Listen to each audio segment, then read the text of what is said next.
Good afternoon सगळ्यांना. आजच्या या सेशनमध्ये आपणा सर्वांचे मनपूर्वक स्वागत आहे. वेलकम. येस, सगळ्यांनी आपले कॅमेरे ऑन करायचे आहे. आज विसरले वाटतं सेशन आहे म्हणून. आवाज येतोय माझा? Yes. Very good Preeti ma'am. Very good. चला सुरू करूया, आजच्या सेशनला सुरुवात करूया. काल आपण बघितलं रेकी म्हणजे काय, बरोबर? कालच्या आपलं रेकीचं आपण जे काही गैरसमज होतं, जी काही मिथ होती, ते आपण काल रेकीबद्दल जाणून घेतली होती. की बऱ्याच जणांना रेकी म्हणजे काही निगेटिव्ह एनर्जी वाटते. रेकी म्हणजे अंधश्रद्धा वाटते. कोणाला रेकी म्हणजे संमोहन वाटतं. तर तसं ती रेकी, तो रेकी हा रेकीचा कुठलाही प्रकारचा भाग नाहीये. ही एक स्पर्श चिकित्सा आहे, एक प्युअर पॉझिटिव्ह एनर्जी. आणि ही आपण जी शिकतो आहे, ही आपली जापनीज उपचार पद्धती शिकत आहोत. हा ज्यांचा ज्यांचा गैरसमज होता, त्यांनी त्यांनी जाणून घ्यावं की आज आपण जे शिकतो आहोत, जापनीज उपचार पद्धती आपण शिकत आहोत. रेकी म्हणजेच काय? रे म्हणजे काय आहे? ब्रह्मांडीय, सर्वव्यापी. आणि की म्हणजे ऊर्जा, दिव्य ब्रह्मांडीय ऊर्जा, जी प्रत्येक ठिकाणी प्रेझेंट आहे. ही रे म्हणजे काय? प्राण ऊर्जा, जी दिव्य ब्रह्मांडीय ऊर्जा आहे, सर्वव्यापी ऊर्जा आहे. याला वेगवेगळ्या प्रकारांनी प्रत्येक ठिकाणी नावं देण्यात आलेले आहे. ठीक आहे. आपल्याकडे याला आपण प्राण ऊर्जा म्हणतो. त्यानंतर आपल्याला जे चायनीज लोक आहेत त्याला ची एनर्जी म्हणतात. आपण जे जपान आहे त्यांना रेकी म्हणतात. या पद्धतीने वेगवेगळ्या देशांमध्ये या रेकीचा उल्लेख वेगवेगळा आढळतो. सर्वात पहिले आपल्याला रेकीला जाणून घेताना आपल्याला रेकीच्या बद्दलचे जे काही गोष्टी आहेत ते जाणून घेतल्या पाहिजे. रेकीचा जो सगळ्या गोष्टी आहे, ही स्पर्श चिकित्सा ही आपल्या भारतातलीच आहे. आपल्या भारतातच या पद्धतीने बघा, आपण आधी आशीर्वाद देताना या पद्धतीने आशीर्वाद द्यायचं. आणि स्पर्श चिकित्सेचं उदाहरण आपण आपल्या ग्रंथांमध्ये बघितलंय की या आपल्या अहिल्याला जेव्हा राघवानी हात लावला, तिला स्पर्श केला, ती काय होईल? अहिल्या शिळा राघवे मुक्त झाली. अहिल्याला जेव्हा शिळा होती आणि त्यांनी रामांनी जेव्हा स्पर्श केला, तेव्हा ती काय झाली? त्या आश्रापातून मुक्त झाली होती. नंतर कुब्जा नावाची जी हे होती, दासी होती म्हणतात, तिला श्रीकृष्णांनी जेव्हा तिच्या पाठीवरनं हात फिरवला होता, तेव्हा तिचं ते जे कुबड होतं ते निघून गेलं होतं. या वेगवेगळ्या प्रकारचे उल्लेख आपल्या ग्रंथामध्ये आढळतात, आपल्या संस्कृतीमध्ये आढळतात, बरोबर? त्याच पद्धतीने या रेकीचा उल्लेख आपल्या अथर्व वेदामध्ये आणि अथर्ववेदामध्ये स्पर्श चिकित्सा म्हणून आढळतो. भगवान बुद्ध रचित कमलसूत्र या ग्रंथात देखील रेकीचा उल्लेख आढळलेला आहे. तुम्ही म्हणाल की रेकी असा शब्द, कारण रेकी हा शब्द नाही आला तिथे, काय आहे? स्पर्श चिकित्सा या शब्दानी तिथे उल्लेख आढळलेला आहे, कारण रेकी हा शब्द जापनीज शब्द आहे. कळतंय? येस. आपल्याला आता पुढे जाणून घ्यायचंय की रेकी म्हणजे काय. आपण जे समजून घेतलं आहे, मग हे रेकीच्या बद्दल जे सगळ्यांना रेकी का आतापर्यंत कळाली नाही, का पर्यंत ह्या गोष्टी गुप्त ठेवण्यात आल्या, तर ह्या सगळ्यांचा प्रवास सुरू झाला होता. आपल्याकडे जे आर्य लोक आले होते, आर्य लोकांनी जो प्रवास सुरू केला, तो त्यांनी हिमालयापासून ते हिमालयात आले. हिमालयात त्यांनी तपश्चर्या केली. आणि जेव्हा तिथे काही जे काही व्याधी निर्माण होत गेल्या, त्या व्याधींचं शमन करण्यासाठी त्यांनी जी तपश्चर्या केली होती, त्या तपश्चर्येतूनच त्या व्याधीचं ते शमन करत होते, ते रेकी देत होते. मग जसं जसं ते आर्य लोक समोर प्रवास करत गेले, मग त्यांना झाडांची माहिती मिळाली. कारण बर्फाच्छादित प्रदेशात जेव्हा त्यांना तिथे अन्न आणि तिथे झाडांची व्यापकता नव्हती, तिथे झाडं नव्हते, अन्नधान्य उपलब्ध नसल्यामुळे त्यांनी काय केलं? स्पर्शाच्या साहाय्याने आपली ऊर्जा वाढवून, साधना करून, घोर तपश्चर्या करून लोकांची काय केली आहे? हिलिंग केलेली आहे. मग जसं जसं त्यांचा प्रवास सुरू झाला आणि त्यांना झाडांचा शोध लागला, सगळ्या गोष्टी अवगत झाल्या, तेव्हा त्यांनी काय केलं? वनस्पती, ज्या वनस्पतीचा औषध उपचार आहे म्हणजे आयुर्वेदांचा वापर करायला सुरुवात केली. आणि मग आयुर्वेदाचा वापर सोपा वाटायला लागला. त्यामुळे कुठेतरी ह्या ज्या स्पर्श चिकित्सा आहे, ही जी एनर्जी आहे, ही कुठेतरी मागे पडत गेली.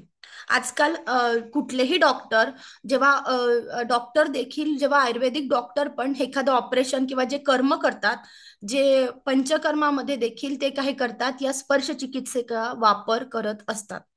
ते पण तेव्हा एक प्रकारची रेकी देतात, जेणेकरून जी काही प्रोसिजर होते आहे, जी काही पेशंट आहे त्याला पूर्णतः स्वास्थ्य लाभ लाभावा म्हणून डॉक्टर लोकांनी म्हणजे डॉक्टर फील्डमध्ये देखील काय झालेलं आहे, रेकीची मान्यता त्यांनी पण एक्सेप्ट केलंय की अशी काही ऊर्जा आहे, अशी काही एनर्जी असते जी स्पर्शाच्या साहाय्याने आपण इतरांची हिलिंग करू शकतो. साधं उदाहरण घ्यायचंय, ह्या ऊर्जा आपल्यामध्येच आहे, ज्याची आपल्याला जाण नाहीये. कारण दिवसेंदिवस जसं आपण जन्माला येतो, तसं तेव्हा जसं आपण लहान असतो, मग आपण 7-8 वर्षाचं होताना आपल्याला काय होतात, षडरिपू येतात. मग काम, क्रोध, लोभ, मोह, दंभ, संशय, चिंता यांनी काय होतं, व्यक्ती व्यापून जातो. बरोबर, त्याच्या आजूबाजूला या गोष्टी येतात, मग राग येतो. मग याच्यामध्ये या ज्या काही आपली पॉवर आहे ना, माणूस काय करतो, विसरत जात असतो. त्याला त्या गोष्टीचा काय करतो, विसर पडतो. बघा, आपल्याला जेव्हा आपण बाळ रडत असतं, आईने त्याला जवळ घेतल्यावरती, आईने स्पर्शाने त्याला स्पर्श केला, जवळ घेतलं, त्या बाळ काय होतं, शांत होतं. होतं की नाही? जेव्हा आपलं फार डोकं दुखत असलं आणि कोणीतरी आपल्याला चेपून दिलं मायेनी डोक्याला, तर खूप छान वाटतं. आपले पाय कोणीतरी छान आपण खूप थकलेलो आहे आणि कोणीतरी आपले पाय चेपून देत आहे, तेव्हा पण छान वाटतं. हाच ही ऊर्जा कशात आहे, आपल्या दोन्ही हातांमध्ये. कशामध्ये आहे, आपलेच हात आपले काय करत आहे, आपली हिलिंग करत आहे. या ऊर्जाला जाणून घेताना आपल्या हातांची पावर आपल्याला जाणून घ्यायची आहे की आपलेच हात आपल्या जवळच सगळं आहे, आपल्याला फक्त माहिती नाही. कळतंय? येस. आज आपण शिकणार आहोत रेकीची जी पहिली लेवल आहो, ती आपण शिकत आहोत की रेकीच्या पहिल्या लेवलमध्ये रेकी म्हणजे काय. आपण रेकीच्या पहिल्या लेवलमध्ये सबकॉन्शियस माइंडची पॉवर, आपलं सबकॉन्शियस माइंड आपल्या साठी कुठल्या पद्धतीने काम करतं हे बघितलं आपण. त्यानंतर आपण हे बघितलं की आपण कुठल्या पद्धतीने आपल्या सबकॉन्शियस माइंडला ट्रेनिंग देऊ शकतो. आज आपण बघणार आहे की रेकीची पॉवर काय आहे, रेकी कुठल्या तत्वावरती काम करते, रेकीची इतिहास काय आहे. ह्या पद्धतीने आपण रेकीला जाणून घेत आहोत. कळतंय?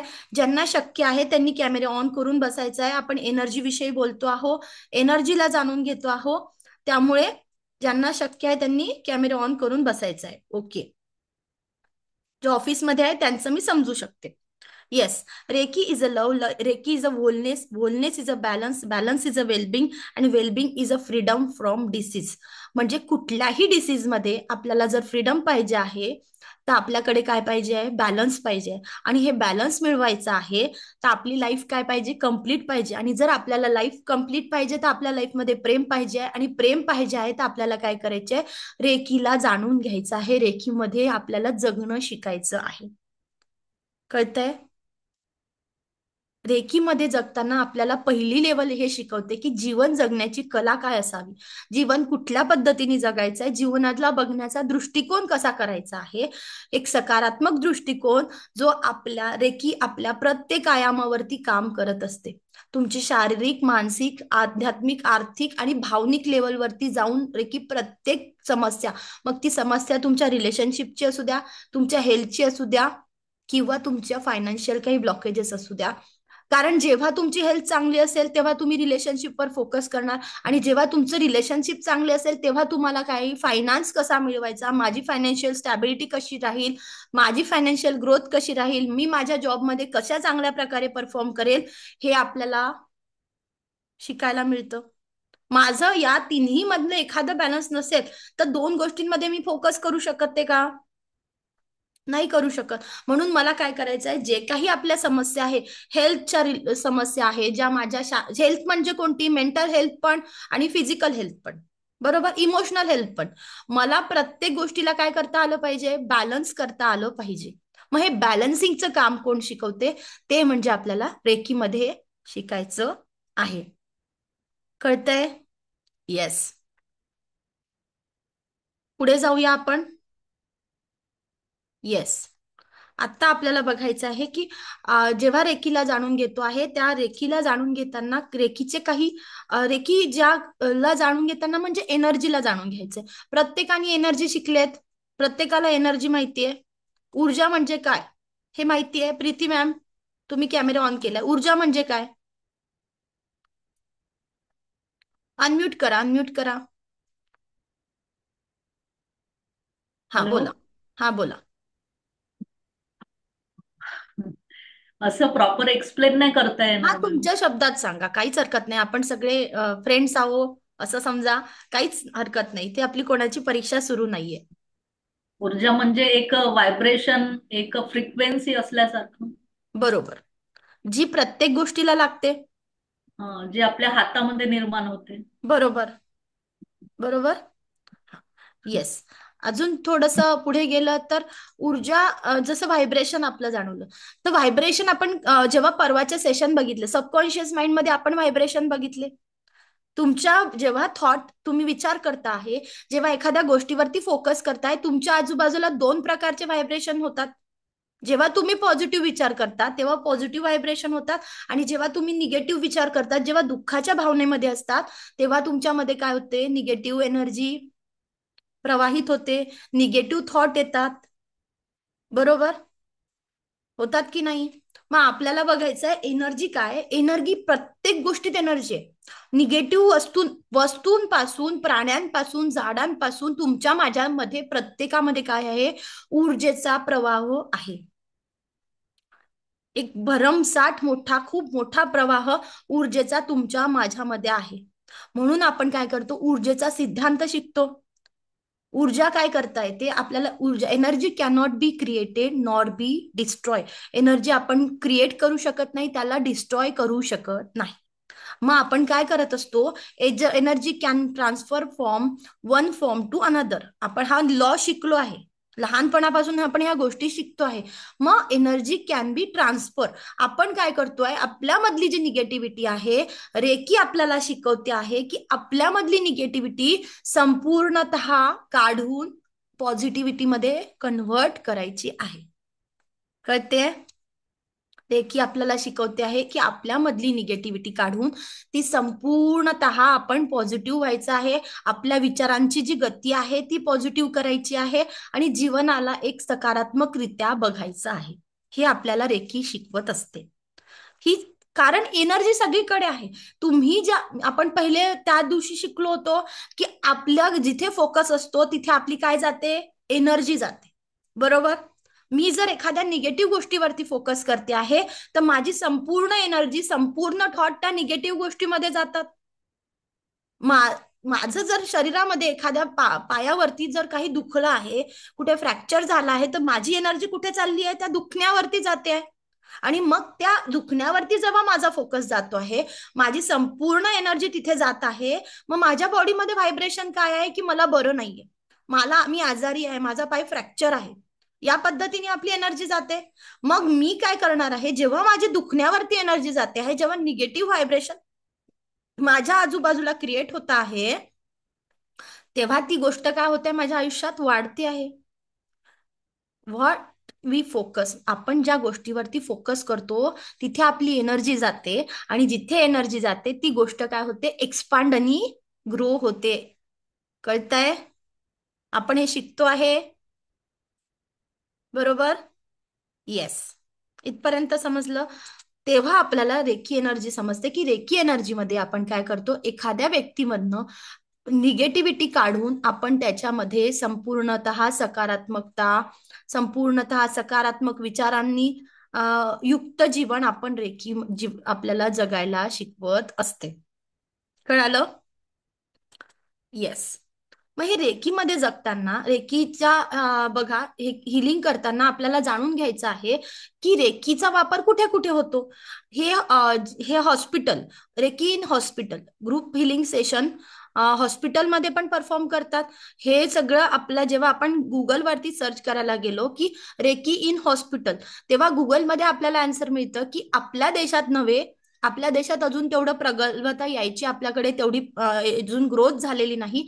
पण रशियामध्ये, चायनामध्ये, युरोप कंट्रीजमध्ये, जपानमध्ये कुठल्याही ऑपरेशनच्या पहिले ते ऑपरेशन सक्सेसफुल होण्यासाठी, तो पेशंट स्टॅबिलिटीसाठी त्या पेशंटला अशी या पद्धतीने ग्रुप हिलिंग दिल्या जाते.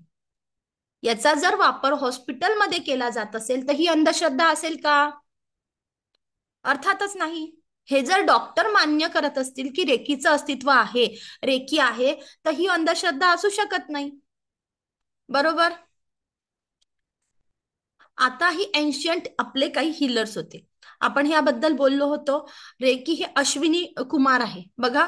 जेव्हा अश्विनी कुमार जेव्हा आपलं महाभारत जेव्हा आपण महाभारताचा विचार करत होतो, महाभारत जेव्हा घडलं होतं आणि जेव्हा त्या सैनिकांना जेव्हा काही लागलं होतं, तेव्हा त्या अश्विनी कुमारांचे जे मुलं होते, नकुल आणि सहदेव, ते काय करत होते, त्या स्पर्शाच्या साह्याने त्या सैनिकांचं दुःख दूर करत होतं, त्यांच्या जखमा हील करत होते. जेव्हा कर्णानी काय केलं होतं, त्या कवच कुंडलांचं दान केलं होतं, तेव्हा देखील त्याच्यावर त्या जखमांवरती आपण हळदीचा लेप लावून अश्विनी कुमारांनीच त्यांची हिलिंग केली होती. हे एशियंट हिलर आहे अश्विनी कुमार. त्यानंतर आपले भगवान बुद्धांनी देखील बौद्ध धर्माचा जेव्हा प्रचार केला होता, हे बौद्ध भिक्खू पण प्रत्येक गावोगावी फिरताना जे काही लोकांचे दुःख, लोकांच्या समस्या दूर करण्यासाठी रेकी हिलिंगचा वापर करत होते. नवे नवे साईबाबा देखील रेकी हिलिंगचा वापर करत होते. साईबाबांनी पण आपल्याला करुणा रेकीचं सुंदरसं दान दिलेलं आहे. जी करुणा रेकी आपण शिकतो, करुणा रेकींबद्दल वेगवेगळ्या प्रकारच्या रेकी आहे. करुणा रेकी आहे, दुर्गा रेकी आहे, हनुमंत रेकी आहे, शिव रेकी आहे. या वेगवेगळ्या रेकी आहे. ह्या वेगवेगळ्या रेकी याच रेकीपासून निर्माण झालेल्या आहे. फक्त नावं वेगवेगळी आहे. नावं काय आहे? वेगवेगळी आहे. आपण जी शिकतो आहे ही ट्रॅडिशनल रेकी शिकतो आहे, जी जापानी उपचार पद्धती एन्शियंट रेकी आहे. डॉक्टर मिकाऊसूंनी डिस्कवर केलेली रेकी आपण शिकत आहोत. बघा, आपल्याला जेव्हा जे ऋषीमुनी असायचे, एखाद्या व्यक्तीला श्राप देताना पण आपल्या हातांनी ते श्राप द्यायचे आणि एखाद्या व्यक्तींना आशीर्वाद देताना ते पण त्यांच्या हाताचाच वापर करत होते. बरोबर. ते चार्ज केलेलं त्यांच्या कमंडलूमध्ये जे पाणी वापरायचे ते चार्जिंग वॉटर ते काय करायचे, एखाद्या आजारी व्यक्तीच्या, एखाद्या दुःखी व्यक्तीच्या अंगावरती शिंपडून त्या व्यक्तीला त्या वेदनांनी मुक्त करायचे, त्या दुःखातून दूर करत होते. बरोबर. या रेकीला आपण जी रेकी शिकतो आहे आणि आधी पण जी रेकी होती ही अश्विनी स्पर्श चिकित्सा या नावाने ओळखली जाते, किंवा टच थेरपी. काय आहे?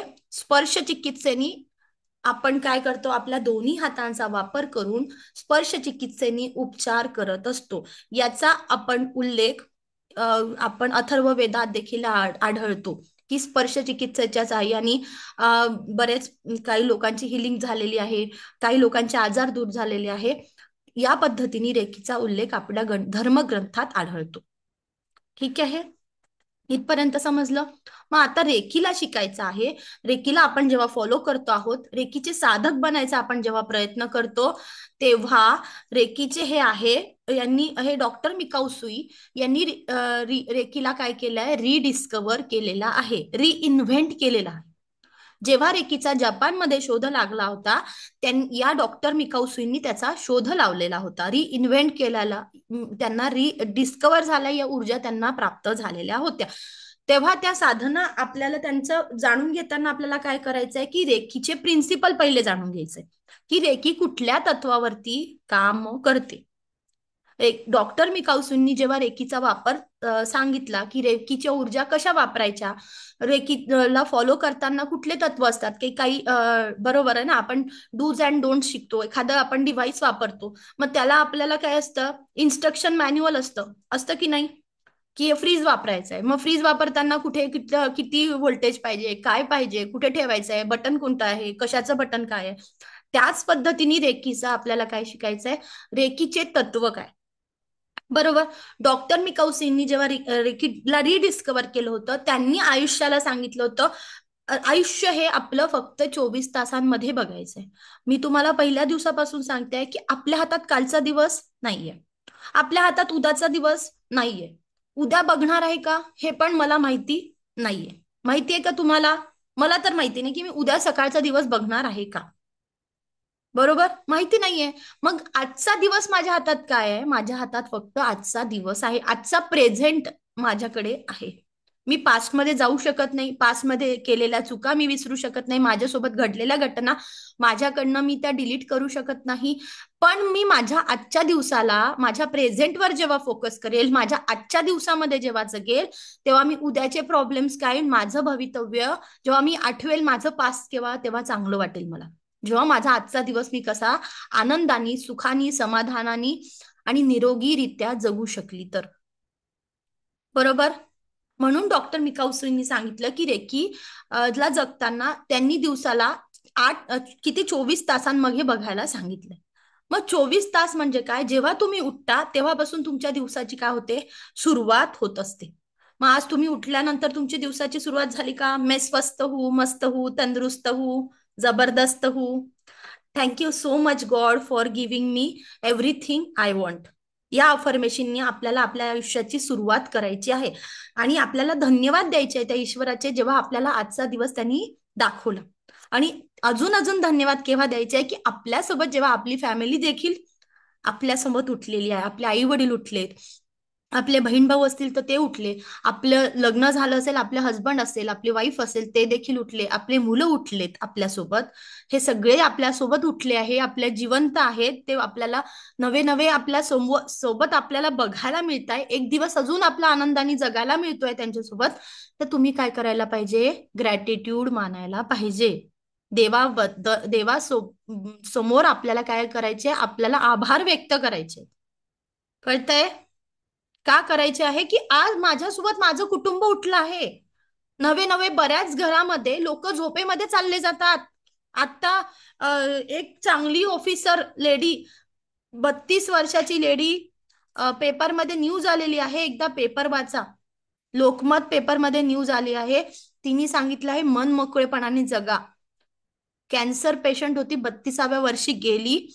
आणि तिने सांगितलं, लेडीजला म्हटलं आहे की तुम्ही मन मोकळेपणाने जगा, एकमेकांसोबत कम्पेअर करून जगू नका, तुमच्या प्रत्येकाची लाईफ आहे.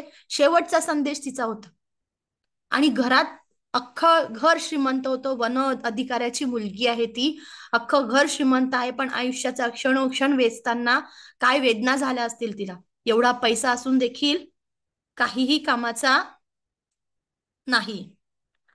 म्हणून काय, आयुष्याला जगताना जो दिवस मिळालेला आहे, जो क्षण आत्ता आहे, त्या आत्ताच्या क्षणाचं मला काय करायचं आहे, सार्थक करायचं आहे.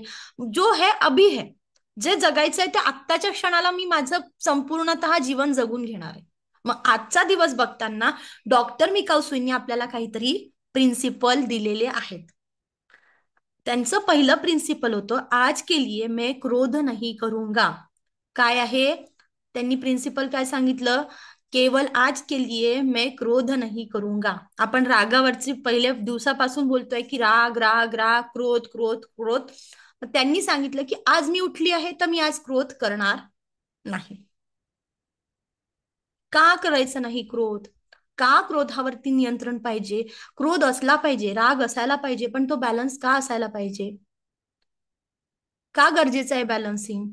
कारण गोष्टी होत्याच्या नव्हत्या होतात. जर सगळ्या गोष्टी राग इतका भयंकर असतो, जर आपण रागावरती व्यवस्थित प्रकारे नियंत्रण केलं नाही तर गोष्टी काय होतात, आपल्या आवाक्याबाहेर जातात. एक सुंदर लॉकडाऊनचं उदाहरण आहे, सत्य घटना आहे, कुठेही काहीही हे नाही, परिचयातल्या व्यक्तींबद्दल सांगते आहे. लॉकडाऊन मध्ये बऱ्याच लोकांचे जॉब गेले, प्रत्येकाला माहितीये लॉकडाऊनच्या आपण परिस्थितीतून निघालो. आता आपलं जे जीवन आहे ते थोडंसं सुरळीत होत चाललं आहे. आणि या लॉकडाऊन मधला प्रसंग की एका छान कुटुंब असतं, त्या कुटुंबामध्ये छान 6-7 वर्षांनी मुलाचा जन्म होतो. आणि ते जन्म झालेला असतो, त्या मुलाला ईश्वराकडे मागितलं गेलेलं असतं की त्या कन्सिव्ह व्हायला प्रॉब्लेम असतो त्या कपलला, ते मागितलेलं गेलेलं बाळ असतं. छान तो कुटुंबात बाळ पण 6-7 वर्षाचं झालेलं असतं, छान 10-12 वर्षाचा संसार. त्या संसारामध्ये नवऱ्याचा जॉब जातो, लॉकडाऊन मध्ये काय होतो, जॉब चालला जातो. त्या जॉबमध्ये तो येतो डिप्रेशन मध्ये, त्याला वेगवेगळ्या त्या निगेटिव्हिटीमध्ये त्याला वेगवेगळ्या प्रकारे घरी राहून राहून, एक तर कोणालाच राहायची सवय नाही, घरी राहून राहून कंटाळा येतो. आणि त्या जॉब सर्च करताना नवीन जॉब भेटत नसतो, बायकोला घरी राहायची सवय नसते, ती देखील जॉब करत असते. आणि हे जॉब करता करता तिला ते प्रेशर हँडल होत नाही. काम करता करता नवऱ्याला जॉब लागत नाही, EMI चालू असतात घराचे, सगळ्या गोष्टींचं टेन्शन तिच्यावरती आलेलं असतं, घरात एवढे लोक सांभाळायचं कसं, एकट्याची सॅलरी. या सगळ्या परिस्थितीमध्ये लहान मूल काय करते, फक्त आईजवळ जाते.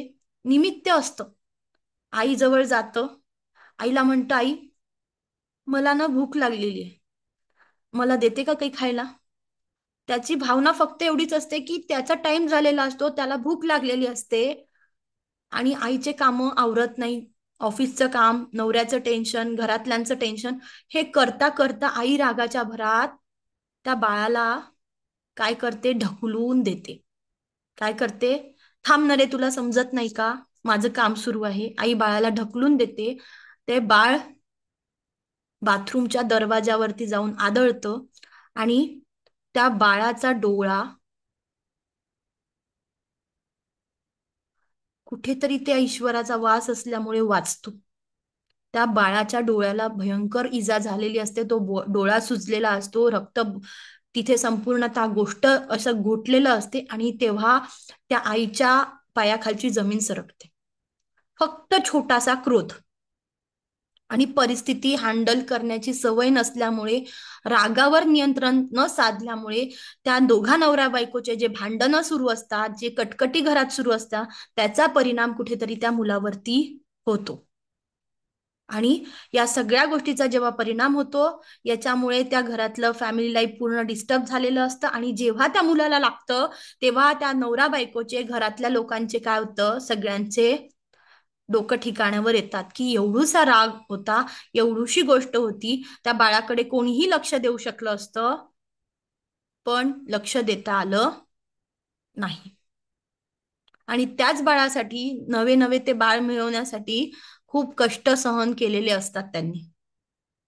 बघा, आपण बऱ्याच ठिकाणी बघतो IVF सेंटरच्या, का आपण ब्लेस्ड मानायचं की आपल्याकडे जे आहे त्यांनी काय करायचंय, आपल्याला सुखी का राहायचं आहे. की बऱ्याच ठिकाणी असे कंडिशन आहे की ज्यांना आई वडील पाहिजे आहेत, तर लहान वयात आई वडील चालले जातात. मुलांना, ज्यांना मुलं पाहिजे आहेत, त्यांना कुठे कुठे IVF सेंटरच्या तिथे लाईन मध्ये उभं राहावं लागतं.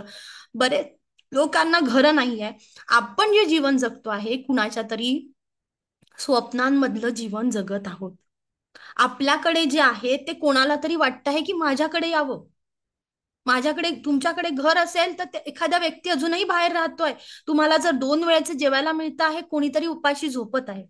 आपल्या आजूबाजूची जेव्हा परिस्थिती बघितली, तेव्हा आपल्याला समजतं की ईश्वराने आपल्याला भरपूर काही दिलेलं आहे. कळतंय का ह्या सगळ्या गोष्टींचं आपल्याला का जाणून घ्यायचं आहे. जेव्हा डॉक्टर मिकाऊसींनी प्रिन्सिपल सांगितले, हे तुमच्या माझ्या आयुष्यातलेच प्रिन्सिपल आहे. हे जगताना आपल्याला, हे आपल्याला जगायला शिकवत आहे फक्त, की रेकी फॉलो करायला शिकवते. आपले जीवन जगण्याची कला आपल्याला बदलायची आहे. येस, समजलं का रागावर नियंत्रण गरजेचं आहे. कारण राग अशी गोष्ट आहे की आज सगळं असते आणि छोट्याशा रागांमुळे सगळं काही गोष्ट आपल्या हातातून निघून जात. हो की नाही. यस. मग दुसरं प्रिन्सिपल डॉक्टर मिकाउसींनी सांगितलं, आज के लिए मैं चिंता से दूर रहूंगा. आपण बऱ्याच वेळा ऐकतो, चिंता चितेकडे नेते. हो की नाही. चिंता करण्यापेक्षा तुम्ही काय करायला पाहिजे, चिंतन करायला पाहिजे. हो की नाही. चिंता चितेकडे नेते.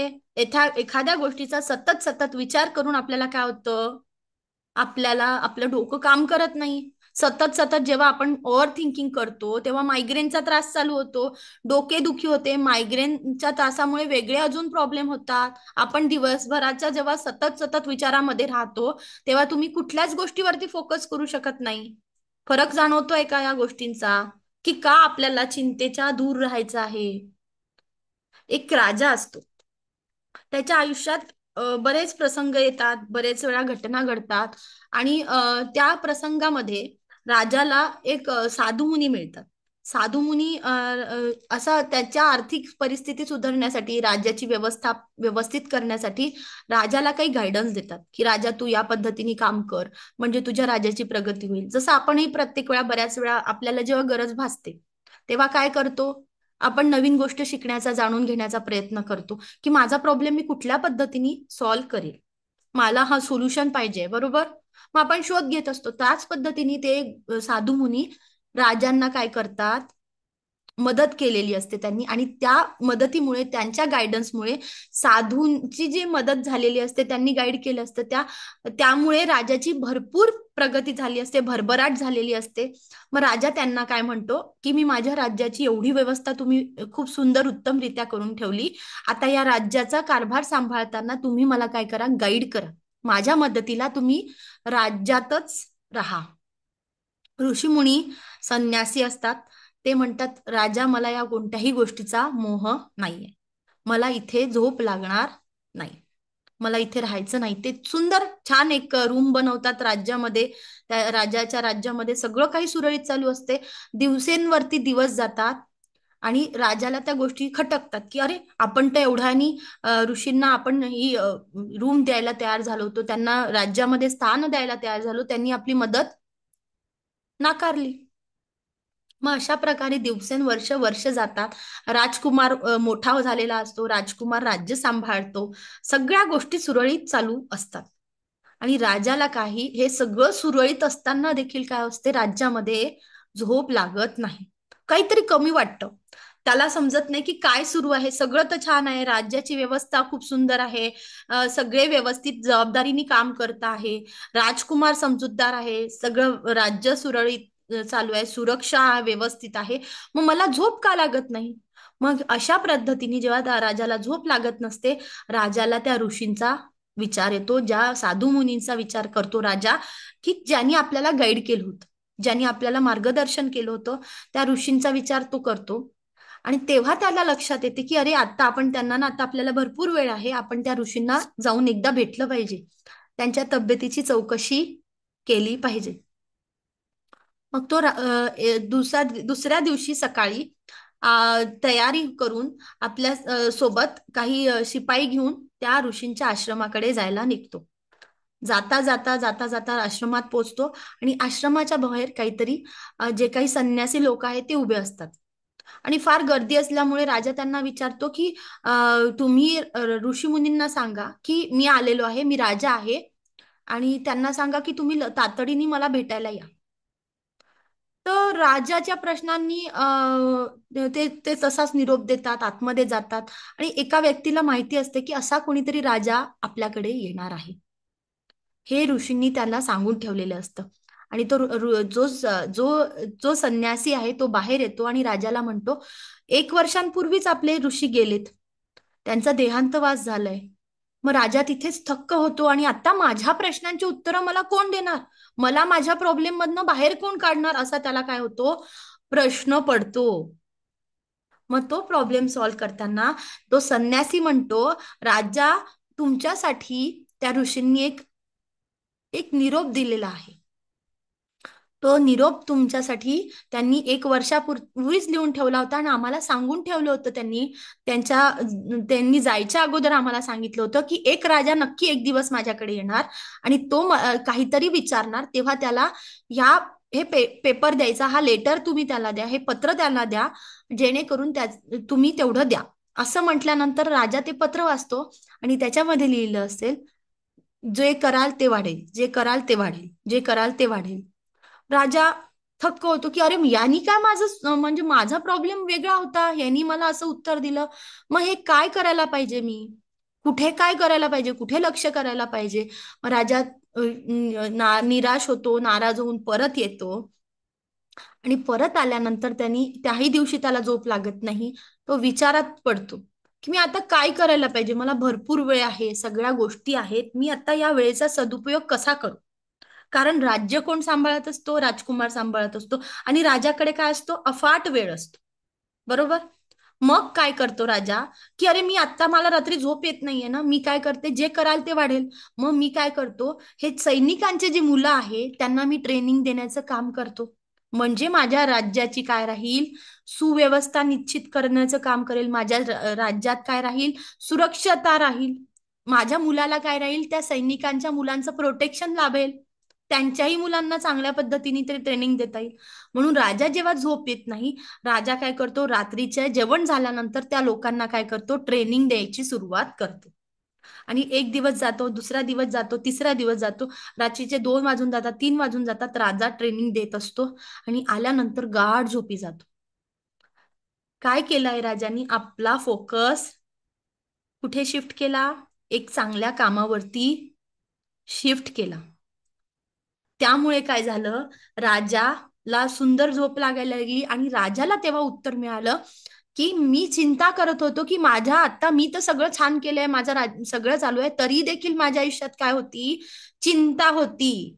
तरी देखील मी कशाच्या तरी विचारांमध्ये राहत होतो, म्हणून मला काय होत होती, शांत झोप लागत नव्हती.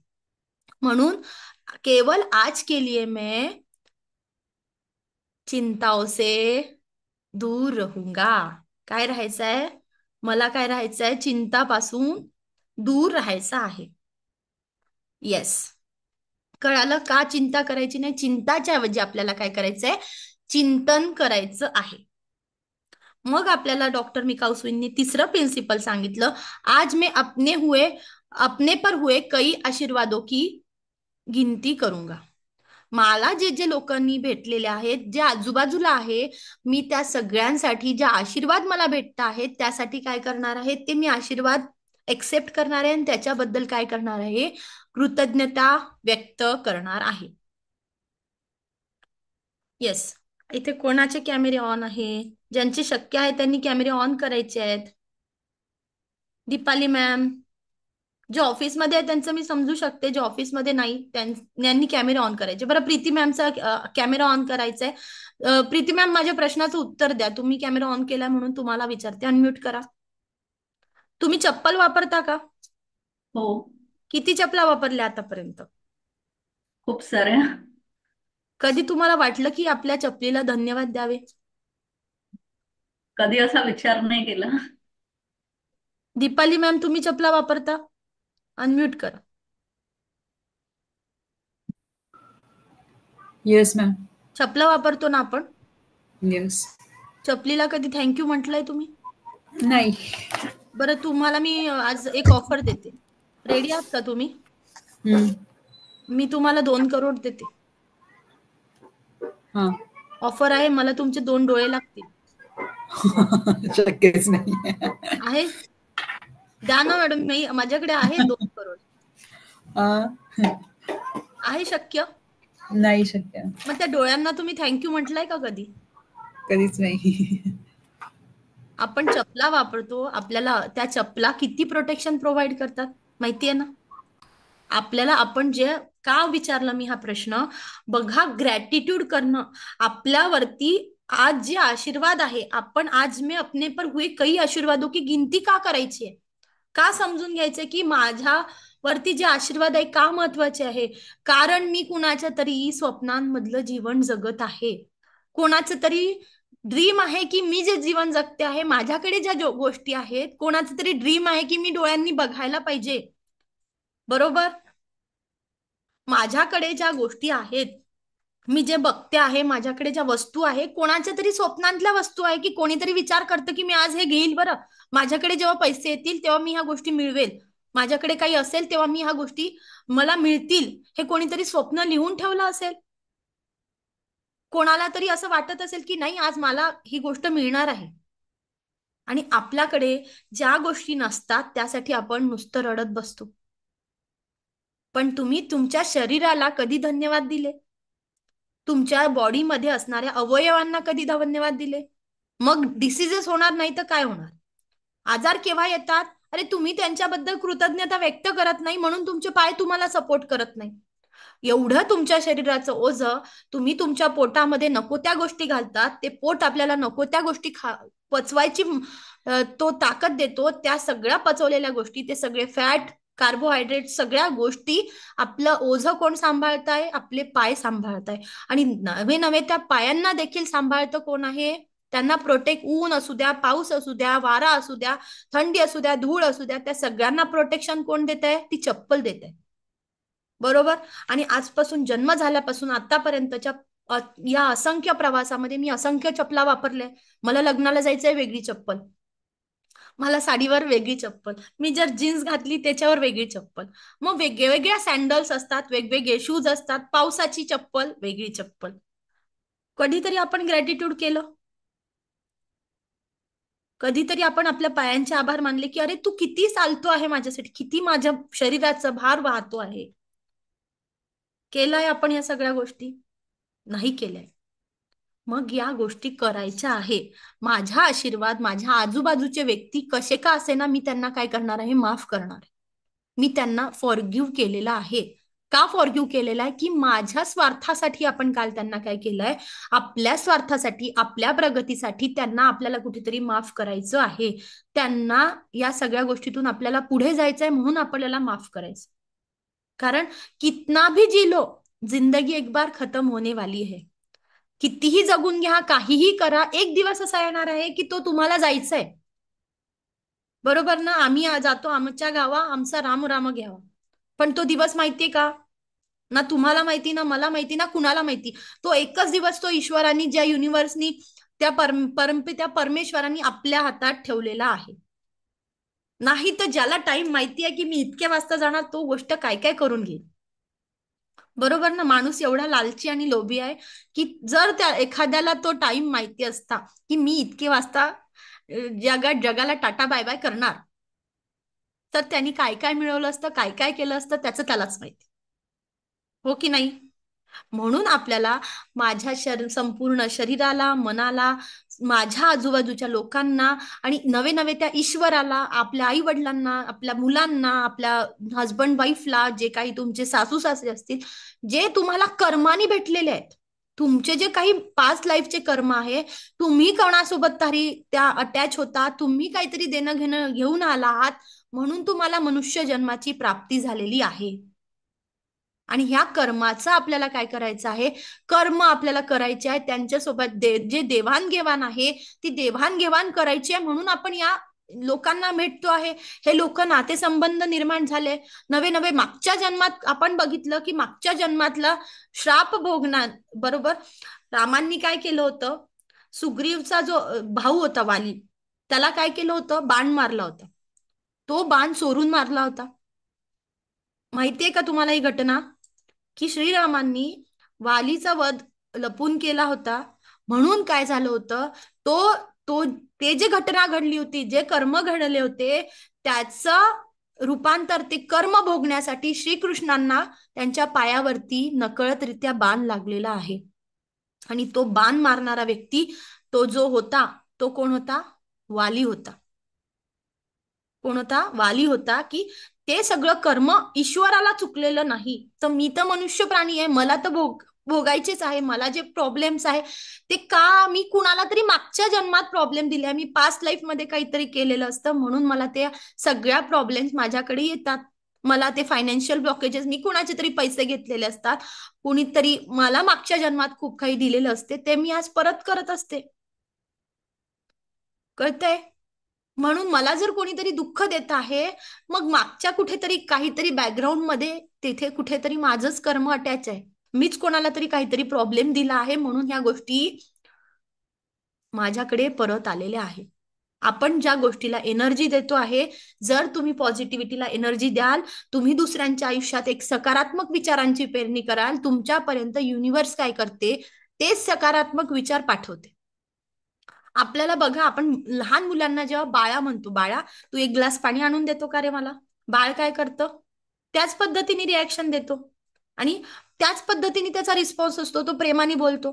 आपण जेव्हा अरे केलं तर आपल्याला का रे असं मिळतो, आणि अरे हा असं केलं तर मग त्याच पद्धतीने उत्तर मिळणार ना.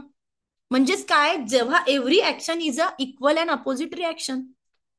जर तुम्ही त्याच पद्धतीने बोलणार, तुम्ही जर सॉफ्टली कम्युनिकेशन करणार, तुम्ही प्रेमाच्या ऊर्जांनी भरलेले आहात, तुम्ही प्रेमाने बोलणार आहात, तुमच्या मनात दया, करुणा, प्रेम आहे, तेव्हा तुम्हाला त्याच गोष्टी ईश्वर देतो. आणि देत नसेल तर तुमचे पेशंट टेस्ट करतोय. की एक ना एक दिवस असा येतो की अरे तुम्ही जेव्हा थँक्यू म्हणताय ना, समोरचा खूप रागात आहे, समोरचा क्रोधात आहे, आणि तुम्ही ईश्वराकडे त्या थँक्यूच्या भावना पाठवताय, तुम्ही ईश्वराकडे कृतज्ञता व्यक्त करताय, तेव्हा ईश्वर पण म्हणतो अरे किती त्रास द्यायचा याला.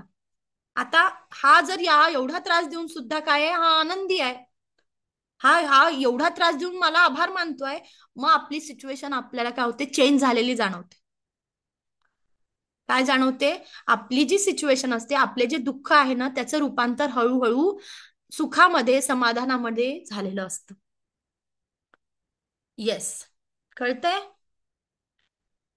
मग नंतरचं प्रिन्सिपल डॉक्टर मिकाऊ सोईंनी सांगितलं आहे की मैं आज मैं अपना मैं ईमानदारी से अपना काम करूंगा.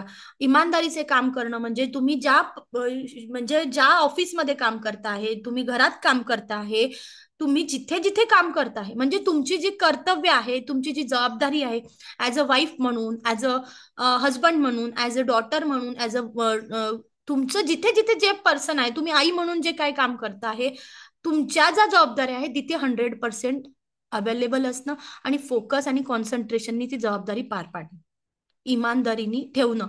तुम्हाला काम दिलंय, आता महिनाभर काही लोकांचं असं असतं की महिनाभर हा ठीक आहे करायचं आहे म्हणून काम करतात आणि सॅलरी आपल्याला पूर्ण पाहिजे असते, पण फोकस आणि डेडिकेशन नाही. होतं की नाही, की अरे काम निपटवायचंय, स्वयंपाक करायचा आहे म्हणून एकदाच स्वयंपाक करून मोकळं व्हायचं, काम संपलं आहे, मोकळं झालं, या पद्धतीने असतात. पण हे काम करताना मी त्याच्यामध्ये इन्व्हॉल्वमेंट दाखवली, फोकस करून केलं, तर काम लवकरही होतं आणि त्याचा रिस्पॉन्स, त्याचा जो रिझल्ट येतो तो पण 100% असतो. जेव्हा आपण आनंदाने स्वयंपाक करणार, आनंदाने एखादं काम करणार, तेव्हा तुम्हाला त्याचा रिझल्ट पण आनंदाचे मल्टिपल होऊन तुमच्याकडे येतात. तुम्ही जेव्हा एखाद्या व्यक्तीला प्रेमाच्या भावना पोचवाल, एका दात्याबद्दल तुम्ही इमानदारी दाखवाल, ते नातंही तुम्हाला इमानदारीच्या भावना देणार आहे. कळतंय?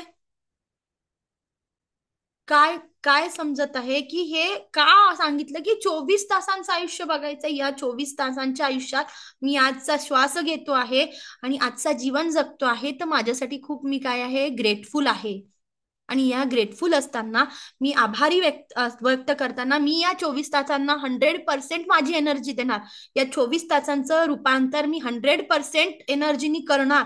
24 तासांचं प्लॅनिंग मी 100% करणार. 24 तासांचं जे डिव्हिजन आहे की मी 8 तास झोपेला देणार, 8 तास माझ्या कामांना देणार, 8 तासामध्ये माझे दैनिक दिनचर्या आणि माझा फॅमिलीचा जो वेळ आहे त्याचं डिव्हिजन करताना मी जर 2 तास फॅमिलीला देत आहे, तर 2 तास मी 100% देणार. त्या 2 तासात मी मोबाईलचा कमी वापर करणार. जर मी अर्धा तास मोबाईल वापरत आहे, मी अर्धा तासात मोबाईलमध्ये माझ्या नॉलेजच्या गोष्टी बघणार. मी अर्धा तास काही नवीन शिकत आहे, तर मी त्या अर्धा तासात एवढं व्यवस्थित शिकून घेणार की ते मला लाईफ लॉंग सोबत राहील. त्याला म्हणतात की आज मैं अपने काम ईमानदारी से करूंगा. कळतंय? आज मैं हर जीवित के नंतर शेवटचं प्रिन्सिपल त्यांनी सांगितलं, आज मैं हर जीवित प्राणी के प्रति दयालू रहूंगा. आपल्याला काय करायचंय, जे झाडं आहे, जे प्राणी आहे, जे कोणी आजूबाजूला लोक आहे, त्या प्रत्येकाच्या व्यक्ती आपल्याला काय करायचंय, दया, क्षमा, शांती, प्रेम आपल्या मनामध्ये, आपल्या मनामध्ये करुणा, दया, ह्या सगळ्या गोष्टींनी काय करायचंय, आपल्या मनाला व्यापून टाकायचं आहे. कशासाठी? की ही जर माझ्यामध्ये जेव्हा दया असेल, माझ्यामध्ये शांती असेल आणि मी प्रत्येकाबद्दल शांती व्यक्त करते, प्रेम व्यक्त करते, प्रत्येका माणसाबद्दलच्या ज्या दुःखांची संवेदना, एम्पॅथी, म्हणजे मी त्याला समजून घेऊन त्याच्या जागेवर जाऊन विचार करते आहे, मी माणूस म्हणून मानवता धर्म निभवते. माणसाचा एकच धर्म असायला पाहिजे, तो म्हणजे मानवता धर्म. मग मी हे सगळं करताना डॉक्टर मिकाऊसींनी सांगितलं की एक माणूस म्हणून मला जगता आलं पाहिजे. मी या 24 तासांमध्ये माझे इति कर्तव्य इमानदारीने करणार, माझ्या रागावरती नियंत्रण मिळवणार, मी जे काही माझ्यावरती ब्लेसिंग झाले, ज्यांनी मला आशीर्वाद दिले, नवे नवे मी जी चप्पल वापरतोय, ज्या शरीराचा मी आतापर्यंत प्रत्येक अवयवाचा वापर करतोय, नवे नवे मी हा चष्मा वापरतो आहे, त्या चष्माचे देखील काय आहे, मी आभार व्यक्त करणार. माझ्या आयुष्यात येणाऱ्या व्यक्तीला नकळतपणे मला बऱ्याच लोक जाणते अजाणतेपणे मदत करून जातात, त्याच्या प्रत्येकाच्याकडे काय करणार आहे, मी ग्रॅटिट्यूड व्यक्त करणार आहे. मी जे काम करणार आहे ते 100% एनर्जीनी करणार. मला जर अर्धा तास माझ्या कामाला द्यायचा आहे तर मी पूर्ण फोकसने देणार. बरोबर? मला प्रत्येक प्राणीमात्राबद्दल दयाळू भाव ठेवायचा आहे, कारण आपण माणसं आहोत. माणसांना या सगळ्या गोष्टी शिकायच्या असतात. आपण प्राण्यांकडनं अपेक्षा करणार आहोत का की ते आपल्याशी बोलायला येतील, त्यांच्या तोंडातून मुखातून चांगले शब्द निघतील? ते ज्ञानेश्वर माऊलींनी त्या रेड्याच्या मुखातून वेद वदवून घेतले. आपण माणसं आहोत. आपण आपलं फक्त मुखातून जर चांगले शब्द काढू शकलो, प्रेमाने एकमेकांशी कम्युनिकेट करू शकलो, आपल्या नवे नवे बाहेर जायची गरजच नाही, आपण आपल्या घरातले नातेसंबंध जर सांभाळू शकलो, तर आपण माणूस म्हणून जगलो. बरोबर ना? आपल्या आजूबाजूचा परिसर, आपल्या आजूबाजूचे लोक, जी काही आपल्या आजूबाजूची एनर्जी आहे त्याला जर आपण सांभाळू शकलो तर आपण जिंकलो. मग मी माझ्या 24 तासाचं काय केलेलं आहे? सार्थक केलेलं आहे. रेकी आपल्याला हे शिकवत आहे की दिवसाचा जो काही आपल्याला दिवस बघायचा आहे तो मला फक्त 24 तासात बघायचा आहे. मी ह्या सगळ्या गोष्टी 24 तास मध्ये डिवाइड करणार. माझी झोप मी डिवाइड करणार, 8 तासाची झोप घेणार. 8 तास मी माझ्या कामाला जर ठरवलंय, मी जर जॉब करत असेल तर मी 8 तास मी तिथे इमानदारीने काम करणार. 8 तास मी फॅमिलीला देणार. मग मी माझ्या दिनचर्या, फॅमिलीचा टाइम, माझा अभ्यासाचा टाइम किंवा नवीन काही शिकायचं आहे, पुस्तक वाचायचं आहे, त्याला एक प्रॉपर ठरवून दिलेला वेळ देणार. एक आई म्हणून, एक बायको म्हणून, एक स्त्री म्हणून, ह्या पद्धतीने माझे जे काही इती कर्तव्य आहे त्या इती कर्तव्यात मी 100% उभी राहणार. कळताय? ह्या सगळी संस्कृती कुठली आहे? आपलीच आहे. ह्या सगळ्या ऊर्जा कुठल्या आहे? भारतीयच आहे. पण फक्त आपल्याला जसं योगाचं आपण योगा शिकतोय. काय करतो आपण? योग कुठला होता? आपल्याला कोणी दिला होता? पतंजलीनी आपल्याला योग सांगितलं की योग करायचा आहे. आणि आपल्याला रेकी ही आपलीच चिकित्सा आहे, आपलीच उपचार पद्धती आहे. पण जेव्हा रेकी बनून आली आहे, रेकीचा वापर आपण आता शिकतो आहे. आपल्याला जेव्हा रेकी समजते आहे तेव्हा या सगळ्या एनर्जीचा प्रकार आपल्याला समजते आहे. पण ह्या ऊर्जा कुठल्या आहे? आपल्या भारतीयच उपचार पद्धती आहे. सगळं भारतामध्येच आहे. आपल्या प्राचीन संस्कृतीमध्ये संपूर्णतः या सगळ्या गोष्टींचा उल्लेख आढळतो. आणि आपल्याला काय आहे, आपण त्याचा अभ्यास करत नाही. आपण त्या गोष्टी बऱ्याच वेळा त्या गुप्त ठेवण्यात आल्या कारण त्याचा गैरउपयोग होऊ नये म्हणून, आणि आपणही जाणून घेण्याचा प्रयत्न केला नाही म्हणून समजलं नाही. जसं योगा आपल्याला जेव्हा बाकीच्या इतर देशांनी जेव्हा योगा डे सांगितलं तेव्हा आपण योग करायला लागलो.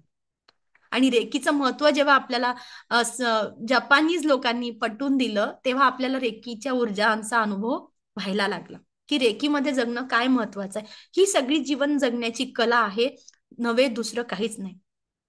रेकी आपल्याला काय शिकवते? पहिली लेवल, आपलं जीवन जगतो आहे तर ते जीवन एक अर्थपूर्ण जीवन असायला पाहिजे आणि जगताना हे प्रिन्सिपल फॉलो करायला पाहिजे. हे डॉक्टर मिकाउसींनी सांगितलेलं 5 तत्व रेकीचे आपल्याला एक साधक बनताना, आपण जेव्हा रेकीचा प्रत्येक जण पुढचा जेव्हा अभ्यास करेल किंवा ज्याला रेकीचे सेकंड लेवल शिकायची आहे तेव्हा आपल्याला रेकीला काय करायचं आहे, हे प्रिन्सिपल फॉलो करून पुढे जायचं आहे. रेकीच्या आपण काल बघितलं की 3-4 लेवल असतात, तर आपण ही पहिली लेवल शिकतो आहे.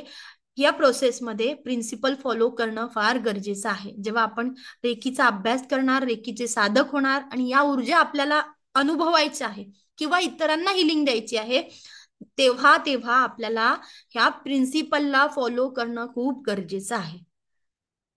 कळतंय? समजलं? येस. ज्यांचे कॅमेरे बंद आहे त्यांना समजलं? येस. हा. Yes Veena ma'am, okay, thank you. Deepali ma'am, unmute करा.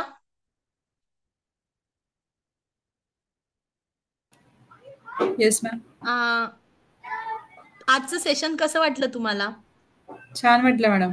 पहिलं माझं मिस झालं थोडं. येस.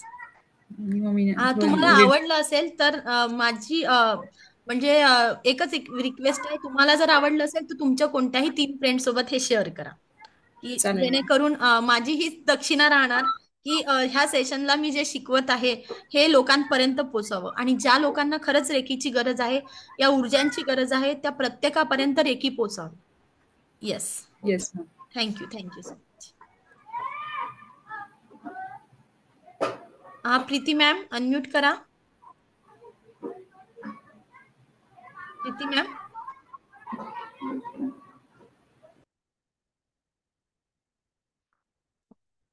बहुतेक नाही आहेत. प्रीती मॅम गेल्यात का तुम्ही? ज्यांना ज्यांना आजचं सेशन आवडलं असेल त्यांनी नक्कीच तुमच्या 3 फ्रेंड सोबत शेअर करा, जेणेकरून ज्यांना गरज आहे ह्या रेकीच्या ऊर्जा आपण त्यांच्यासोबत शेअर करू शकतो, पोचवू शकतो. आणि येस, थँक्यू विना मॅम.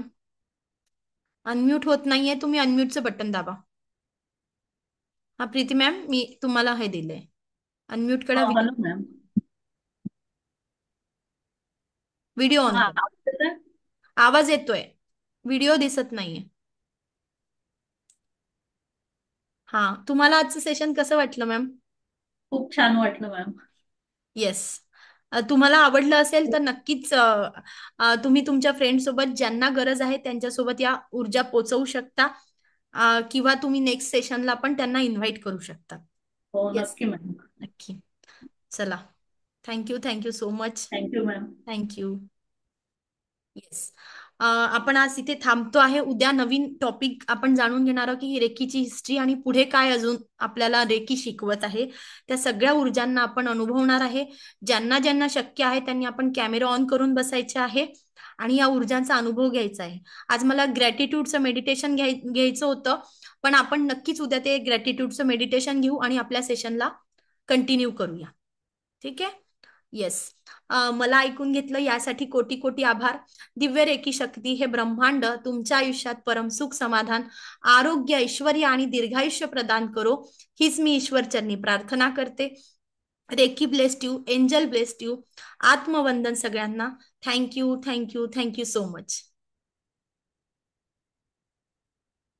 थँक्यू.